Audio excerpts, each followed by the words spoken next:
ഞാനും നീയും ഒന്നാണേ. ഭാഗം 18. അവൾ സൂര്യനെ പരിചയപ്പെടുത്തി കൊടുത്തു. അവൻ ചെറുതായി പുഞ്ചിരിച്ചുകൊണ്ട് അകത്തേക്ക് കയറിപ്പോയി. അവൻ്റെ പുറകെ പോകാൻ പോയ മയൂരിയെ അവൾ തടഞ്ഞു. നിങ്ങൾ എവിടെ പോയതാ? അവൾ ചോദിച്ചു. ഞങ്ങൾ ടീ ഫാക്ടറിയിലേക്ക് പോയതാണ്, അവൾ പറഞ്ഞു. നീ എന്തിനാ സൂര്യൻ്റെ ഒപ്പം പോയത്? അത് സൂര്യൻ സാറ് ചെല്ലാൻ പറഞ്ഞിട്ടുണ്ടായിരുന്നു, അതുകൊണ്ട് പോയതാണ്, അവൾ പറഞ്ഞു. ഒരുപാട് കറക്കമൊന്നും വേണ്ട ഇവിടെ, കേട്ടല്ലോ, അവൾ പറഞ്ഞു. മയൂരി അതിന് ഒന്നും മിണ്ടാതെ അകത്തേക്ക് കയറിപ്പോയി. അവൾ അകത്തേക്ക് ചെല്ലുമ്പോഴേ കണ്ടു മുത്തശ്ശി കുട്ടികളുടെ ഒപ്പം ഇരുന്ന് കളിക്കുന്നത്. മോളെ, എങ്ങനെയുണ്ട്? പോയി കണ്ടിട്ട് ഇഷ്ടപ്പെട്ടോ? മുത്തശ്ശി ചോദിച്ചു. നന്നായിട്ടുണ്ട് മുത്തശ്ശി. ചേച്ചി, നല്ല സ്ഥലങ്ങളാണല്ലേ. ഞങ്ങൾ പോവാന്ന് വെച്ചിരുന്നതാ, മഴ, അതുകൊണ്ട് പിന്നെ പോവാന്ന് പറഞ്ഞു, ആരോ വളരെ വിഷമത്തോടെ പറഞ്ഞു. സാരമില്ലട മക്കളെ, നമുക്ക് പോകാം, സമയമുണ്ടല്ലോ. വേണമെങ്കിൽ ഞാൻ നിങ്ങളുടെ ലീവ് കുറച്ചുകൂടി കൂട്ടാം, മുത്തശ്ശി പറഞ്ഞു. അതെങ്ങനെ? നമ്മൾ 2 ദിവസം കഴിഞ്ഞ് പോകാമെന്ന് പറഞ്ഞില്ലേ വന്നത്. നമുക്ക് കുറച്ച് ദിവസം ഇവിടെ അടിച്ചു പൊളിച്ചിട്ട് പോവാം. അവിടെ ചെന്നിട്ട് എന്താ കാര്യം? ഇവിടെ ആവുമ്പോൾ എല്ലാവരെയും എനിക്ക് കാണാമല്ലോ. അവിടെ ചെന്നാൽ എല്ലാവരും കൂടി ജോലിക്ക് പോവും, പിന്നെ ഞാനും എൻ്റെ ആ ടാബും മാത്രം. എനിക്കിഷ്ടമല്ല, മുത്തശ്ശി പറഞ്ഞു. എന്നാൽ പിന്നെ മുത്തശ്ശിയുടെ കൂടെ ഫുൾ ടൈം ഞങ്ങളുണ്ടാവും. ആരവും ആർജവും കുട്ടികളെല്ലാവരും ഒരുമിച്ച് പറഞ്ഞു. ഉറപ്പാണേ? ഉറപ്പ്. മുത്തശ്ശി കുട്ടികളോട് സംസാരിക്കുന്നത് കണ്ട് മയൂരിക്ക് ചിരി വന്നു. മോള് എന്തെങ്കിലും കഴിച്ചായിരുന്നോ? മുത്തശ്ശി ചോദിച്ചു. കഴിച്ചു മുത്തശ്ശി, അവിടുത്തെ ക്യാൻറ്റീനിൽ നിന്ന് കഴിച്ചു. അതെയോ? അവിടുത്തെ ഫുഡെല്ലാം നല്ലതാ. പുറത്തുനിന്ന് കഴിക്കുന്നതിലും നല്ലത് അവിടെ നിന്ന് കഴിക്കുന്നത് തന്നെയാണ്. ഞാനും കഴിച്ചിട്ടുണ്ട് ഒരിക്കൽ പോയപ്പോൾ, മുത്തശ്ശി പറഞ്ഞു. അപ്പോഴാണ് അങ്ങോട്ട് ആർച്ചയും അവളുടെ കൂട്ടുകാരും കയറി വന്നത്. ഓ, വന്നല്ലോ. മോളെ, എന്നെ ഒന്ന് പുറകുവശത്തേക്ക് കൊണ്ടുപോകാവോ? മോൾക്ക് ഇഷ്ടമാണെന്ന് പറഞ്ഞില്ലേ, എനിക്ക് അവിടെ ഇഷ്ടമാണ്. നമുക്ക് അവിടെ പോയിരുന്ന് നല്ല ചൂട് കാപ്പി കുടിക്കാം, മുത്തശ്ശി പറഞ്ഞു. അതിനെന്താ എന്ന് പറഞ്ഞ് മയൂരി മുത്തശ്ശിയും കൊണ്ട് പോകുമ്പോൾ അത് നോക്കി നിന്ന ആർച്ചയ്ക്ക് വല്ലാത്ത ദേഷ്യം വന്നു. ഇത്രയും സമയമായി താനിവിടെ വന്നിട്ടും മുത്തശ്ശി ഒന്നും അവളോട് സംസാരിച്ചിട്ടില്ല. അതിൻ്റെ ദേഷ്യം അവൾക്ക് തോന്നി. അപ്പോഴാണ് അവൾ കുട്ടികളിരുന്ന് കളിക്കുന്നത് കണ്ടത്. എന്താണിവിടെ പരിപാടി? കളിക്കുകയാണോ? അവൾ ചോദിച്ചു. ചേച്ചി കണ്ടില്ലേ ഞങ്ങൾ കളിക്കുന്നത്? അത് കേട്ട് ധരൻ ചോദിച്ചു. എന്നെയും കൂട്ടാവോ? ആർച്ച ചോദിച്ചു. ഇല്ല, ഇത് ഞങ്ങൾ കുഞ്ഞുകുട്ടികൾ കളിക്കുന്നതാ, അവൻ പറഞ്ഞു. അപ്പോൾ മുത്തശ്ശി കളിച്ചല്ലോ. മുത്തശ്ശി ഞങ്ങളുടെ കൂട്ടത്തിലുള്ളതാ, കാർത്തിക് പറഞ്ഞു. നീ ഇങ്ങോട്ട് വന്നേ എന്ന് പറഞ്ഞ് അവളുടെ കൂട്ടുകാരികൾ അവളെ വിളിച്ചുകൊണ്ട് പോയി. നീ ആ കുട്ടികളുടെ ഒപ്പം കളിക്കാൻ വേണ്ടി വന്നതാണോ ഇവിടെ? നിനക്ക് സൂര്യനോട് സംസാരിക്കണ്ടേ? അതിലൊരാൾ ആർച്ചയോട് ചോദിച്ചു. ദീപ്തി, എനിക്ക് സൂര്യനോടൊന്ന് സംസാരിക്കാൻ കിട്ടണ്ടേ? നിങ്ങൾ കണ്ടതല്ലേ, എന്നെ കണ്ടപ്പോൾ തന്നെ ചെകുത്താൻ കുരിശ് കാണുന്നത് പോലെ അവൻ പോകുന്നത്. അതെ, അങ്ങനെ പോയില്ലെങ്കിൽ അത്ഭുതമുള്ളൂ. നീ ആദ്യം അവനോടൊന്ന് മയത്തി സംസാരിക്കുക. നീ അവൻ്റെ കൂടെ വന്ന ആ പെണ്ണിനെ കണ്ടോ? എന്താ പെണ്ണിൻ്റെ പേര്? മയൂരി. ആ, മയൂരി. അവളെ നീ കണ്ടോ? എന്ത് അടക്കം ഒതുക്കുക. അതൊക്കെയായിരിക്കും ചിലപ്പം സൂര്യന് ഇഷ്ടം. നീ നിന്നെ നോക്കിയേ, മുടിയൊക്കെ കളർ ചെയ്ത് ജീൻസും അതും ഇതൊക്കെ കാണുന്ന രീതിയിൽ ഇട്ടുകൊണ്ട് നടന്നാൽ ചിലപ്പോൾ അവന് ഇഷ്ടപ്പെടില്ല. അവന് മാത്രമല്ല, നീ ഇപ്പോൾ ഇവിടെ നിന്ന് പോയ മുത്തശ്ശിയെ കണ്ടോ? നിന്നെ കണ്ടപ്പോൾ അവർക്ക് ഇഷ്ടപ്പെട്ടിട്ടില്ല, ശാലു പറഞ്ഞു. ശരിയാ നീ പറഞ്ഞത്. ഞാനപ്പോൾ ഈ സെൽവാറും, അയ്യേ എനിക്കിഷ്ടമല്ല. ദേ, സൂര്യനെ നിനക്ക് വേണോ? എന്നാ നീ അഡ്ജസ്റ്റ് ചെയ്തേ പറ്റൂ. എൻ്റെ കയ്യിൽ അതൊന്നും ഇല്ല. അതിനെന്താ, നമുക്ക് പോയി വാങ്ങാലോ. ശരി, എനിക്ക് അവനെ വേണം. അവനെ കിട്ടാൻ ഞാൻ എന്തും ചെയ്യും, ആർച്ച പറഞ്ഞു. അതുകൊണ്ടാണല്ലോ നമ്മൾ 3 പേരും ഇങ്ങോട്ട് വന്നത്. ഇവിടെ നിന്ന് പോകുമ്പോഴേക്കും എങ്ങനെയെങ്കിലും നീ സൂര്യൻ്റെ മനസ്സിൽ കയറി പറ്റണം, ദീപ്തി പറഞ്ഞു. ശ്രമിച്ചാൽ പോരാ, നടക്കണം. അവിടെ ചെന്നാൽ അവൻ എപ്പോഴും തിരക്കാണെന്ന് നീ തന്നെയല്ലേ പറയുന്നത്. നിനക്ക് അവനോട് നേരാവണ്ണം സംസാരിക്കാൻ പോലും കിട്ടുന്നില്ല എന്ന് പറഞ്ഞില്ലേ? ഇവിടെ എല്ലാത്തിനുള്ള സൗകര്യമുണ്ട്. അവന് പെട്ടെന്ന് ഓടിപ്പോവാനുള്ള അവസരം കിട്ടരുത്, കേട്ടല്ലോ, ശാലു പറഞ്ഞു. എന്തായാലും വാ, വന്നതല്ലേ ഉള്ളൂ. നമുക്കൊന്ന് ഫ്രഷായിട്ട് വന്ന് പുറത്തേക്ക് പോവാം, എന്നിട്ട് പോയി മേടിക്കാം. അതൊക്കെ ഇടുന്ന കാര്യം ഓർക്കുമ്പോൾ, ആർച്ച പറഞ്ഞു. നീ ഇപ്പോൾ കുറച്ച് കഷ്ടപ്പെട്ട പിന്നീട് ജീവിതാവസാനം വരെ നിനക്ക് സന്തോഷിക്കാൻ പറ്റും. അതുകൊണ്ട് നീ അത് വിട്. വാ, നമുക്ക് പോകാം എന്ന് പറഞ്ഞ് അവളുടെ കൂട്ടുകാരികൾ അവളെയും കൊണ്ട് മുകളിലേക്ക് പോയി. എന്നാൽ മുത്തശ്ശിയെയും കൊണ്ടുപോയ മയൂരി ആ വീടിൻ്റെ പുറകുവശത്തുള്ള മനോഹരമായ ഒരു ഗാർഡനിലേക്കാണ് പോയത്. മോള് ഇവിടെ മുന്നേ വന്നായിരുന്നോ? മുത്തശ്ശി ചോദിച്ചു. വന്നിരുന്നു മുത്തശ്ശി. ഞാൻ രാവിലെ വന്നപ്പോൾ തന്നെ ഇവിടേക്കൊന്ന് നടന്നു. എനിക്ക് ഒരുപാട് ഇഷ്ടപ്പെട്ടു. പക്ഷേ രാവിലെ വന്നപ്പോൾ ഒട്ടും കാണാൻ പറ്റുന്നുണ്ടായിരുന്നില്ല കേട്ടോ. മൂടൽമഞ്ഞ് പോലെയായിരുന്നു, അവൾ പറഞ്ഞു. അതെ, ഇപ്പം നോക്കി കുറച്ചൊക്കെ കാണാം. പക്ഷേ ഈ മഴക്കാറ് കാരണം എന്നാലും വ്യക്തമല്ല. മോള് ഇവിടെ ഈ തേയിലത്തോട്ടത്തിൽ സൂര്യരശ്മികൾ അടിക്കുമ്പോഴുള്ള ഒരു ഭംഗി കണ്ടിട്ടുണ്ടോ? ഒരു പ്രത്യേക ഭംഗിയാണ്. നമുക്ക് ഇവിടെ നിന്ന് പോകുമ്പോഴേക്കും കാണാൻ പറ്റുമായിരിക്കും. പക്ഷേ ഈ കാലാവസ്ഥ എനിക്ക് അത്ര ഇഷ്ടമല്ല, മുത്തശ്ശി പറഞ്ഞു. മോള് ഫാക്ടറിയിലൊക്കെ പോയപ്പോൾ ഈ കാലാവസ്ഥ കാരണം എങ്ങും നടക്കാൻ പറ്റിയില്ലല്ലേ? മുത്തശ്ശി ചോദിച്ചു. ഇല്ല മുത്തശ്ശി, ഞാൻ അവിടെ ചെന്നപ്പോൾ എനിക്കൊരു കൂട്ട് കിട്ടി, ഗീത. ഗീത എന്നെ അവിടെ എല്ലാവിടെയും കാണിച്ചു തന്നു. അവിടുത്തെ തോട്ടങ്ങളും, ആപ്പിൾ തോട്ടം, ഓറഞ്ച് തോട്ടം, സ്ട്രോബെറി, അങ്ങനെ എല്ലാം കണ്ടു. നന്നായിട്ടുണ്ട് കേട്ടോ, എനിക്ക് ഒരുപാട് ഇഷ്ടമായി, മയൂരി പറഞ്ഞു. മയൂരിയും മുത്തശ്ശിയും സംസാരിച്ചു കൊണ്ടിരിക്കുമ്പോഴാണ് അങ്ങോട്ട് രാമേട്ടൻ വന്നത്. ഇതാ, രണ്ടുപേർക്കും നല്ല ചൂട് കോഫി കൊണ്ടുവന്നിട്ടുണ്ട്. രാമേട്ടൻ അത് അവരുടെ മുന്നിലേക്ക് വെച്ചു. അപ്പോഴാണ് അവരുടെ പുറകെ തന്നെ രാമേട്ടൻ്റെ ഭാര്യ ഉണ്ടായിരുന്നു.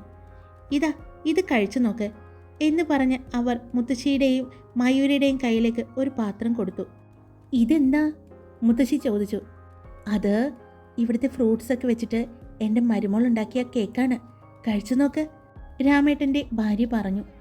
അതെയോ, എന്നാ കഴിച്ചു നോക്കട്ടെ എന്ന് പറഞ്ഞ് മുത്തശ്ശി കഴിക്കാൻ പോയതും മയൂരി, മുത്തശ്ശി മധുരാണ്, ഏട്ടത്തി കാണണ്ട, മയൂരി പറഞ്ഞു. മോള് പറയണ്ട കേട്ടോ, ഞാനിതേ അവൾ വരുമ്പോഴേക്കും വേഗം കഴിക്കാം എന്ന് പറഞ്ഞ് മുത്തശ്ശി കഴിക്കുമ്പോൾ, രാഗിണി കൊച്ചേ വേണ്ട എന്നുള്ള ശബ്ദം കേട്ടതും എല്ലാവരും തിരിഞ്ഞു നോക്കിയപ്പോൾ സൂര്യനാണ്. അവിടെയുള്ള ഡോറിൽ ചാരിക്കൊണ്ട് പുറത്തേക്ക് നോക്കി നിൽക്കുകയാണ്. കയ്യിൽ ഒരു കപ്പുമുണ്ട്. അത് കണ്ട് മുത്തശ്ശിയെ മയൂരി ഒന്ന് നോക്കി. മുത്തശ്ശിയുടെ അവസ്ഥ കണ്ട് അവൾക്ക് സങ്കടം വന്നു. കേക്ക് വായിലേക്ക് കൊണ്ടുപോയിട്ടുണ്ട്, പക്ഷേ കഴിച്ചിട്ടില്ല. അവൾ മുത്തശ്ശിയെയും പിന്നെ സൂര്യനെയും നോക്കി. അവൾ സൂര്യൻ്റെ മുഖത്തേക്ക് നോക്കിയപ്പോൾ സൂര്യനും അതേ സമയം തന്നെയാണ് അവളെ നോക്കിയത്. പ്ലീസ്, അവൾ സൂര്യൻ്റെ അടുത്ത് ചുണ്ടുകൾ അനക്കിക്കൊണ്ട് പറഞ്ഞു. അത് കണ്ടതും സൂര്യൻ ചിരിച്ചുകൊണ്ട് മുത്തശ്ശിയുടെ അടുത്തേക്ക് വന്നു. ദേ, ഇയാൾ പറഞ്ഞത് കൊണ്ട് മാത്രം ഒറ്റ തവണത്തേക്ക് ഞാൻ ക്ഷമിച്ചിരിക്കുന്നു.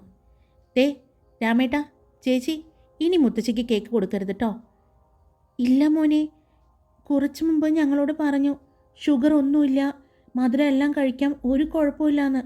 മുത്തശ്ശി പറഞ്ഞത് കൊണ്ടാണ് ഞാനിത് കൊണ്ടുവന്നത്, രാമേട്ടൻ്റെ ഭാര്യ പറഞ്ഞു. അപ്പോൾ എന്തൊക്കെ കഴിച്ചു നേരത്തെ? സൂര്യൻ ചോദിച്ചു. അത് നേരത്തെ കാപ്പി കുടിച്ചു, പിന്നെ ആ ചേച്ചി എന്തോ ആലോചിച്ച് പറയുന്നത് കേട്ടതും പിന്നെ ഒന്നും കഴിച്ചില്ല, നീ പൊക്കോ, മുത്തശ്ശി പറഞ്ഞു. എന്നിട്ട് കേക്ക് കഴിക്കാൻ തുടങ്ങി. എടാ ചെറുക്ക, ഞാൻ ഈ കേക്ക് കഴിച്ചെന്ന് വെച്ച് ചത്തൊന്നും പോവില്ല. നീയായിട്ട് ചെന്ന് നിൻ്റെ ഏട്ടത്തിയോട് പറയാതിരുന്നാൽ മതി, മുത്തശ്ശി പറഞ്ഞു. ഞാൻ പറയില്ല, പക്ഷേ മുത്തശ്ശിയുടെ ഷുഗർ ലെവൽ ടെസ്റ്റ് ചെയ്യാൻ വേണ്ടി ഏട്ടത്തി വരും. അപ്പോൾ ഏട്ടത്തി തന്നെ പിടിച്ചോളും. പിന്നെ രാവിലത്തെ കൈപ്പക്ക ജ്യൂസ്, അങ്ങനെ എന്തൊക്കെയോ കലാപരിപാടികളുണ്ടല്ലോ, അതെല്ലാം മുത്തശ്ശി തന്നെ അനുഭവിക്കേണ്ടി വരും. ഈ നിൽക്കുന്ന മുത്തശ്ശിയുടെ റെക്കമെൻഡ് ചെയ്ത ആളില്ലേ, ആൾ പോലും ഉണ്ടാവില്ല, ഞാനും ഉണ്ടാവില്ല കേട്ടോ എന്ന് പറഞ്ഞുകൊണ്ട് മുത്തശ്ശിയുടെ പ്ലേറ്റിൽ നിന്നും കേക്കിൻ്റെ പകുതി എടുത്ത് അവൻ കഴിച്ചു. ഇനി ഇന്ന് എന്ത് കഴിച്ചിട്ടാണ് എനിക്ക് ഷുഗർ ഉണ്ടാവുന്നത്? മുത്തശ്ശി ആ കേക്ക് അവൻ കഴിക്കുന്നത് ഇഷ്ടക്കേടോടെ നോക്കിക്കൊണ്ട് പറഞ്ഞു. അതിൽ കുറച്ച് കഴിച്ചാൽ മതി കേട്ടോ, ഞാൻ സഹായിച്ചതാ, അവൻ പറഞ്ഞു. പിന്നീട് മുത്തശ്ശിയും സൂര്യനും മയൂരിയും കൂടി സംസാരിച്ചു കൊണ്ടിരിക്കുമ്പോൾ കൂടെ രാമേട്ടനും ഉണ്ടായിരുന്നു.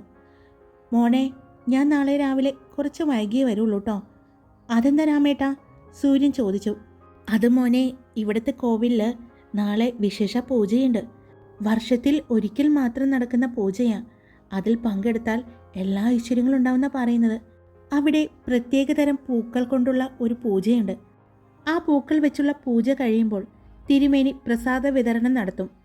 ആർക്കൊക്കെ ആ പൂക്കൾ കിട്ടുന്നുവോ അവർക്ക് ദേവീപ്രീതി ഉണ്ടാകുമെന്നാണ് പറയുന്നത്. അത് വളരെ ചുരുക്കം പേർക്കേ കിട്ടൂ. അത് വളരെ ചുരുക്കം പൂക്കളെ ഉണ്ടാകൂ. പൂജയ്ക്ക് ഉപയോഗിക്കുന്ന മറ്റു പൂക്കളുടെ ഒപ്പമായിരിക്കും ആ പൂവും അവർ പൂജയ്ക്ക് വയ്ക്കുന്നത്. അത് കിട്ടുന്നവർ ഭാഗ്യവാന്മാർ ആണെന്നാണ് പറയുന്നത്. ഞാൻ ഇത്രയും വർഷമായിട്ടും ആ പൂജയിൽ പങ്കെടുത്തിട്ടുണ്ട്. ഒരു പ്രാവശ്യം പോലും എനിക്കത് കിട്ടാനുള്ള ഭാഗ്യം ഉണ്ടായിട്ടില്ല. രാമേട്ടൻ പറയുന്നത് കേട്ട് സൂര്യൻ ചിരിച്ചു. ഇപ്പോഴും ഇങ്ങനെയൊക്കെ വിശ്വസിക്കുന്നുണ്ട് രാമേട്ട? സൂര്യൻ ചോദിച്ചു. പിന്നെ വളരെ ശക്തിയുള്ള ദേവിയാ. ആ ദേവിയുടെ അനുഗ്രഹം കൊണ്ടാണ് ഇവിടെ ഒരു കുഴപ്പവും ഈ നാടിന് സംഭവിക്കാത്തതെന്നാണ് എല്ലാവരുടെയും വിശ്വാസം, രാമേട്ടൻ പറഞ്ഞു. മോനെ സൂര്യ, ഓരോരുത്തരുടെ വിശ്വാസം അവരുടെ മനസ്സിലാണ്. അതിനെ ചോദ്യം ചെയ്യാൻ നീ നിൽക്കണ്ട. നിനക്ക് വിശ്വാസമുണ്ടോ? നീ പോയിക്കോ. നിനക്ക് വിശ്വാസമില്ലേ? നീ പോകണ്ട, മുത്തശ്ശി പറഞ്ഞു. മുത്തശ്ശി, നാളെ എന്നോട് ഗീതു കൂടെ ചെല്ലാൻ പറഞ്ഞിട്ടുണ്ട്. എവിടെ? മുത്തശ്ശി ചോദിച്ചു. അത് ആ കോവിലിൽ, മയൂരി പറഞ്ഞു. നന്നായി മോളെ, മോള് പോയിക്കോളൂ, പ്രാർത്ഥിച്ചോളൂ, എന്ത് കാര്യം സാധിച്ചു തരും. ആ പൂക്കൾ മോൾക്ക് കിട്ടിയാൽ മോൾക്ക് സർവ്വ ഐശ്വര്യങ്ങളുണ്ടാവും, രാമേട്ടൻ പറഞ്ഞു. എനിക്ക് പൂക്കൾ കിട്ടണമെന്നൊന്നുമില്ല, പക്ഷേ ഗീത പറഞ്ഞു കേട്ടപ്പോൾ ആ ദേവിയെ കാണണമെന്നൊരാഗ്രഹം, അവൾ പറഞ്ഞു. ധൈര്യമായിട്ട് പോയിക്കോളൂ. മോളെപ്പോഴാണ് പോകുന്നേ? അത് രാവിലെ ഗീത ഇങ്ങോട്ട് വരുമ്പോൾ വിളിക്കാമെന്നാണ് പറഞ്ഞത്. അതെയോ? എന്നാ മോള് പോയിക്കോ, മുത്തശ്ശി പറഞ്ഞു. ഇവിടെ നിന്ന് വേറെ ആരെങ്കിലും കൂട്ടുന്നുണ്ടോ മോളെ? മുത്തശ്ശി ചോദിച്ചു. ഇല്ല മുത്തശ്ശി, രാവിലെ തന്നെ ആരും എഴുന്നേക്കില്ല. വെറുതെ എല്ലാവരെയും ഇതിന് ബുദ്ധിമുട്ടിക്കുന്നേ. ഞാൻ പോയിക്കോളാം. പിന്നെ ഗീതയും ഉണ്ടല്ലോ, മയൂരി പറഞ്ഞു. നന്നായി, മോള് പോയിട്ട് വാ. പിന്നീട് അവർ കുറച്ചു നേരം കൂടി സംസാരിച്ചിരുന്നു. മഴ കൂടി തുടങ്ങിയതും സൂര്യൻ മുത്തശ്ശിയും കൊണ്ട് അകത്തേക്ക് പോയി. അവരുടെ കൂടെ തന്നെ മയൂരിയും പോയി. എന്നാൽ ഫ്രഷായി വന്നതിന് ശേഷം ആർച്ചയും കൂട്ടുകാരും കൂടി പുറത്തേക്ക് പോയി. ഷോപ്പിംഗാണ് ഉദ്ദേശം. സൂര്യനെ ഇംപ്രസ് ചെയ്യിക്കാനുള്ള ഡ്രസ്സുകളെല്ലാം വാങ്ങണമെന്ന് വിചാരിച്ചിട്ടാണ് ആർച്ച കൂട്ടുകാരെയും കൊണ്ട് പോയത്. എന്നാൽ മയൂരിയും അവളുടെ കൂട്ടുകാരും ഇതേ സമയം മുകളിലിരുന്ന് അവരുടെ വർക്കിൻ്റെ കാര്യങ്ങൾ സംസാരിച്ചു കൊണ്ടിരിക്കുകയായിരുന്നു. അപ്പോഴാണ് അങ്ങോട്ട് സൂര്യൻ വന്നത്. അതെ, ഇന്നിപ്പോൾ മഴയൊക്കെ ആയതുകൊണ്ട് പോകാൻ പറ്റിയില്ല. നാളെ നമുക്ക് ഉച്ചയാകുമ്പോഴേക്കും ആ എസ്റ്റേറ്റിലേക്ക് പോവാം. അവിടുത്തെ ഇൻറ്റീരിയർ ഡിസൈൻസൊക്കെ ഒന്ന് നോക്കിക്കോളൂ. എന്നിട്ട് വിശദമായിട്ട് അതിൻ്റെ ഫോട്ടോസും വീഡിയോസും എല്ലാം എടുത്തോ. നമുക്കത് നമ്മുടെ നാട്ടിലേക്ക് കൊണ്ടുവരാൻ ഒരു ശ്രമം. അത് പ്രത്യേകിച്ച് എൻ്റെ വില്ല ആവുമ്പോൾ നിങ്ങൾക്ക് ഫുൾ ഫ്രീഡം ഞാൻ തന്നിരിക്കുന്നു. പിന്നെ വേണമെങ്കിൽ അത് നമ്മുടെ മറ്റ് വില്ലകൾക്കും നോക്കാം. എന്നാലും അതിൽ മാറ്റങ്ങൾ വരുത്തണം. എൻ്റെ വില്ല മറ്റുള്ള വില്ലകളിൽ നിന്നും ഡിഫറൻ്റ് ആയിരിക്കണം. അതെനിക്ക് നിർബന്ധമുണ്ട്, സൂര്യൻ പറഞ്ഞു. വീണ്ടും സൂര്യൻ്റെ കുറേ അഭിപ്രായങ്ങൾ അവൻ പറഞ്ഞു. അതെല്ലാം അവർ കേൾക്കുകയും നോട്ട് ചെയ്യുകയും ചെയ്തു. ഫോൺ റിങ് ചെയ്തതും സൂര്യൻ അവിടെ നിന്നും പോയി. ഈ സാറിന് എന്താണാവോ ആ വീട്ടിലെ ഇൻറ്റീരിയലിനോട് ഇത്ര ഇഷ്ടം? ഭവ്യ ചോദിച്ചു. നീ കണ്ടിട്ടില്ലല്ലോ? കാണണം, അടിപൊളിയാണ്. ഒരിക്കൽ ഞാൻ വന്നിട്ടുണ്ട്. അത് എനിക്ക് തോന്നുന്നു ഇവിടുത്തെ സാറിൻ്റെ ഒപ്പമാണ് തോന്നുന്നു.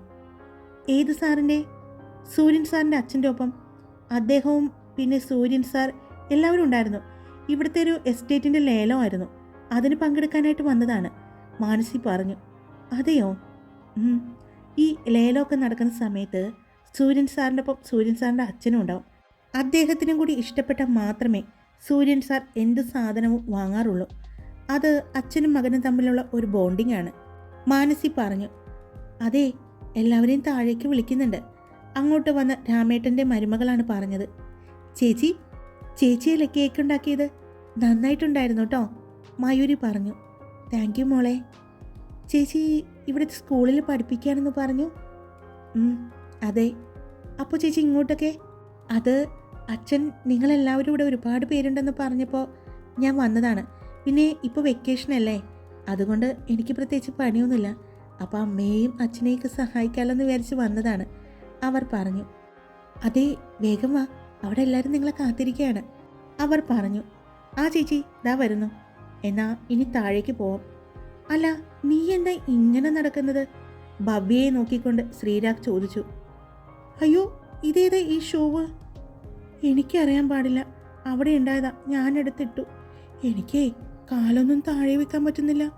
ചില നേരത്ത് എനിക്ക് കാലില്ല എന്നൊക്കെ തോന്നുന്നു, ഭവ്യ പറഞ്ഞു. നിനക്ക് പ്രാന്ത, അതിനുള്ള തണുപ്പൊന്നുമില്ല, ഇപ്പം തണുപ്പ് കുറഞ്ഞിട്ടുണ്ട്.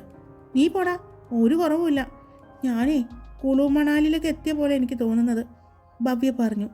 നീ അതിനവിടെ പോയിട്ടുണ്ടോ? ഇല്ല. പിന്നെ ടി വിയിലൊക്കെ കണ്ടിട്ടുണ്ടല്ലോ. ഞാൻ പോവില്ല, എനിക്കിഷ്ടമല്ല. അതെന്താ? ഈ മഞ്ഞ് എനിക്കിഷ്ടമല്ല, തണുപ്പടിച്ച അപ്പുറക്കം വരും, ഭവ്യ പറഞ്ഞു.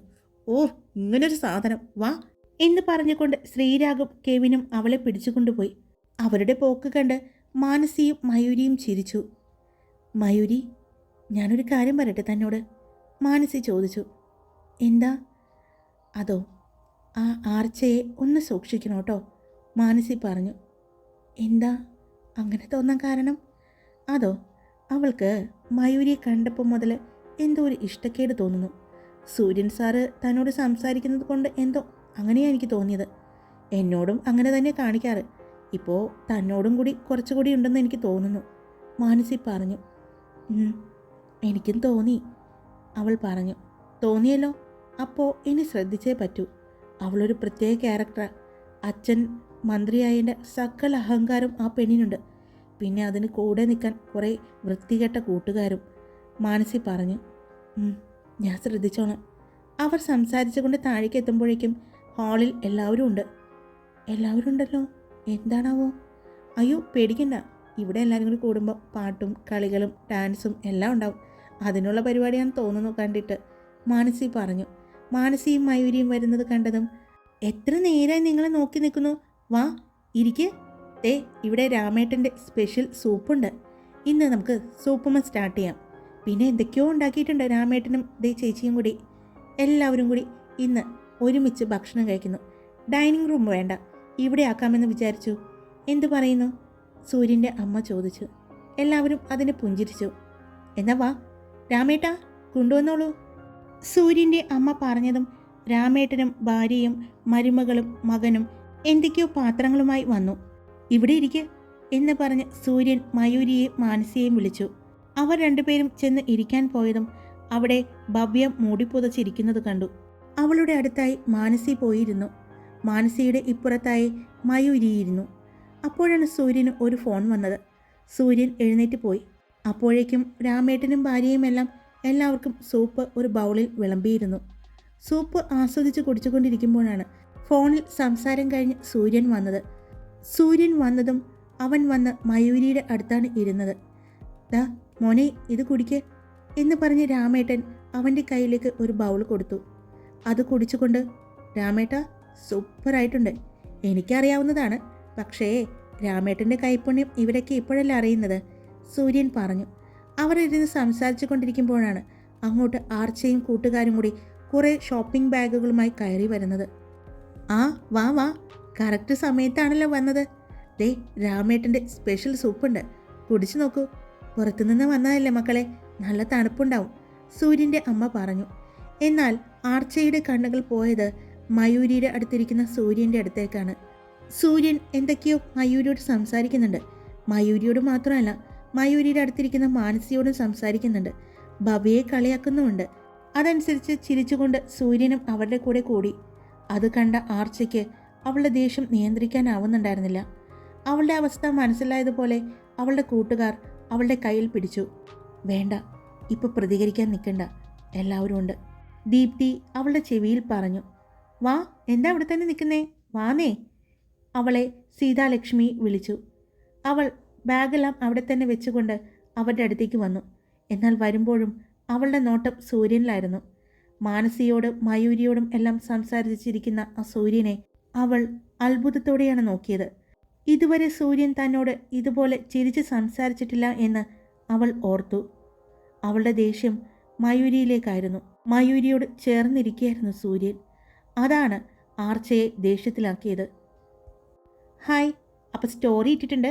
എല്ലാവരും ഇഷ്ടപ്പെട്ട ലൈക്ക് ചെയ്യുക, നിങ്ങളുടെ അഭിപ്രായങ്ങൾ കമൻറ്റ് ചെയ്യുക. സബ്സ്ക്രൈബ് ചെയ്യാതെ കാണുന്നവരുണ്ടെങ്കിൽ സബ്സ്ക്രൈബ് ചെയ്ത് സപ്പോർട്ട് ചെയ്യുക.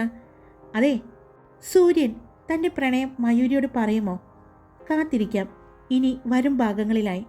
അപ്പോൾ ടാറ്റാ.